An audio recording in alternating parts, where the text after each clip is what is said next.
conservative activist and so-called homeschooling expert, oh boy, warned that comprehensive sex education is nothing more than a liberal plot to destroy your marriage and create more Democrats.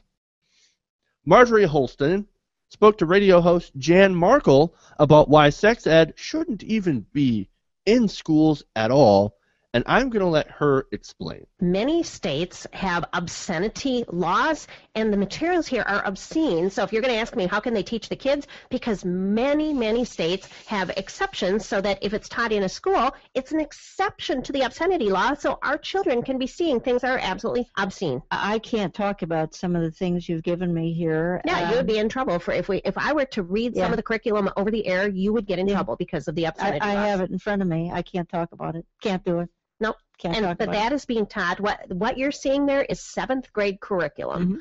People, you'll have to use your imaginations, but not too much. But wake up for what your children are being taught. And I want to add, too, people say to me, why would they teach such awful things to our children? If you go deep down and you connect those dots, you see that when children are desensitized to sexual things, it affects their ability at a later date to bond with a spouse. And so if you have somebody who can't bond, they're not going to have a stable marriage. When you have unstable, broken households, how do they vote? Democrat. So this has a very evil underlying intent. Oh man, where do you start with that? So some of the fails that she just mentioned, and there's a lot in there, but let's start with the sex ed being a liberal plot to destroy marriage. Okay, so her argument that if you're desensitized to sex as a teenager or whatever, because you've learned how to do it without the risks of pregnancy or STDs, you somehow can't bond with a spouse, so your marriage gets broken up, and then you become a Democrat. Because all marriages based on STDs and accidental pregnancies work out so well. Wow, what a way to bond. Hey, I got herpes. Yay, me too. All right. That's great. NPR actually did a study in 2010 showing that, surprise, red states had the highest divorce rates and the highest teen pregnancy rates, and oh yeah, they teach abstinence-only sex ed.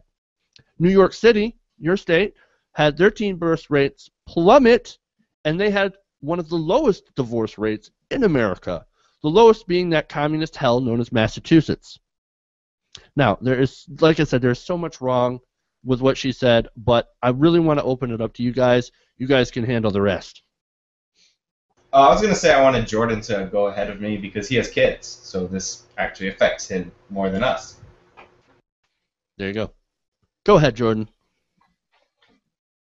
Yeah, I mean, I'm a pretty big proponent of public schools in general.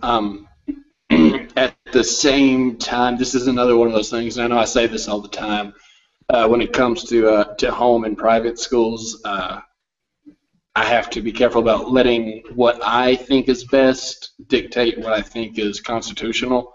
And so in my mind, I think about how smart I'm not and how educated in science and mathematics and other fields I'm not, and realize that professionals will probably do a better job teaching my children than I do. At the same time, the fact that I realize that I don't know if that should take away the rights of people to to have autonomy over their kids' education. I think we'd be better off, with a public school mandate like countries like Germany have, but without changing the Constitution, I don't think we can. So anyway, all that said, yeah, this woman. So that's a serious answer to a question about homeschooling and stuff like that. Now let's address this crazy chick. Yeah. So apparently, I want to draw one conclusion here from her statement, or at least point out a conclusion she drew, that her premise obviously is false. The school systems are not set up to cause broken homes, which will then be Democrats. But I just want to point out that she said, this system was not evil in her eyes because it was trying to cause broken homes. She didn't say this system is trying to break up homes, and so therefore there's a lot of evil in that. She said this system's trying to break up homes. Broken homes vote Democrat. Therefore, there's a lot of evil in this, meaning for her, the greater evil is voting Democrat than living in a broken home and destroying the family union. Like that, so let's keep it real. That's what this is about. She doesn't care about the family. She cares about her political agenda. Or maybe if you want to cut her the benefit of the doubt, she's not able to divorce the two.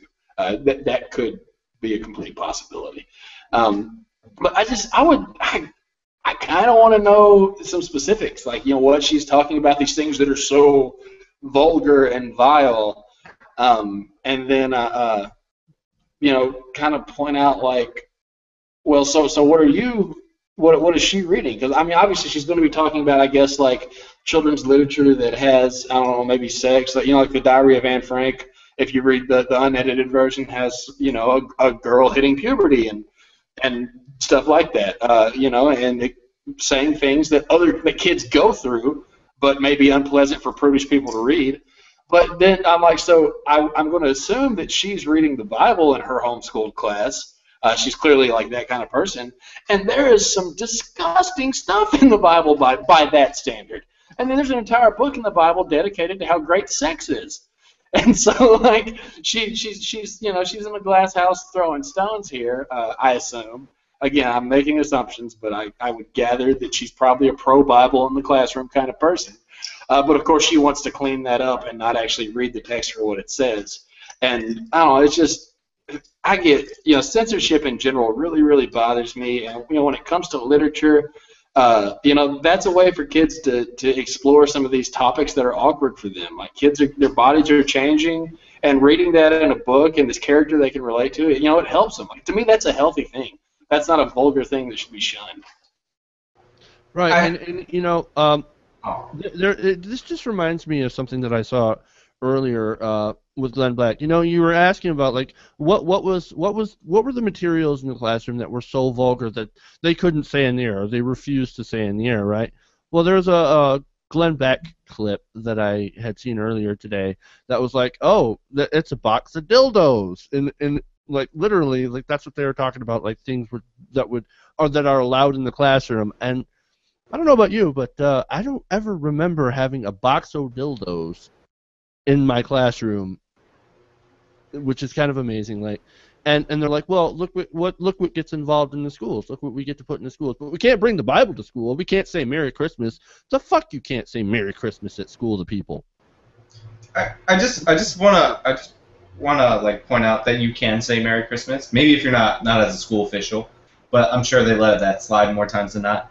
But I just want to point out that we kind of got a little off topic into literature and stuff like this. This is more about comprehensive sex education and how this woman feels about being taught about safer sex and stuff like that. I'm sure she's against, because, like, those kind of people are the same kind of people who are in favor of censoring Anne Frank because they're crazy.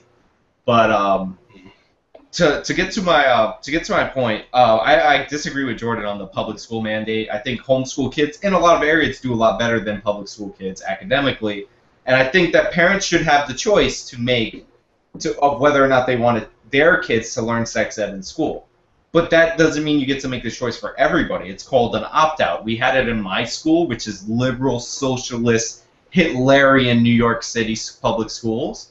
And, like, the idea that it was, like, dirty and like the way that she's saying is that it's not, like, educational, it's just more pure sexual, is ridiculous. In my school, the health teacher could literally be fired for showing you how to put on a condom in the classroom. They had to take you to the nurse's office, which is a ridiculous regulation that you're going to bring 40 kids into, like, this tiny-ass office to show you how to put one on. So, like, I understand that if she doesn't want her kids to learn it, I don't think it's a crazy liberal plot to make your kids have sex more. My friend is an aspiring sex ed teacher who will probably beat me up for saying that kids should have the choice not to learn it. But she informed me, like, a while ago, and there's facts to back this up, that in the states with comprehensive sex education, not only do the kids have safer sex, but they actually wait longer to have sex because they're informed.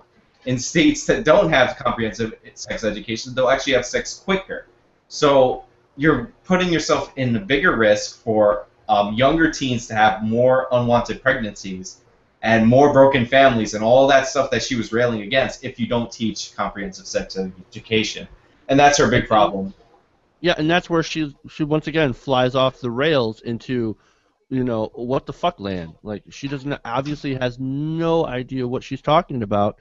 And when it comes, I mean, at the end of the day, it all comes down to she's pushing her political agenda, and that agenda is, I don't want to get Democrats elected, and this is what I'm told leads to being a Democrat, and so whatever it is, I don't want Democrats in office because I believe that they're evil. By the way, I just want to add, literally, this was the most salacious thing that was ever taught to me in a health class, and it wasn't in 7th grade. It was in 11th grade. It was when we were taught to say the word penis, but before that we had to do an exercise where we wrote down all the non-medical terms for the word penis. Like, that's as dirty as that class got, and that was 11th grade when you're like 16, 17, when I think you can handle a little more technical information. So, like, the idea that they're teaching your kids how to have sex, showing them porn in 7th grade is absolutely ridiculous, and this woman, it just needs to be pointed out how ridiculous this woman is. I mean, like, I want to throw out some statistics to point that out for our audience, just so we know that Sean's not just spewing talking points, but actually speaking fact. Well, this the commentator we're reacting to is completely divorced of facts. Teen birth rate per 1,000 population ages 15 to 19. I just want to show again in the liberal, godless state of California, that number is 31.5, which seems, in all honesty, fairly high. Massachusetts, it's 17. New York, 22. Arkansas, good Christian state in the Bible Belt, 52.5. Texas, 52.2.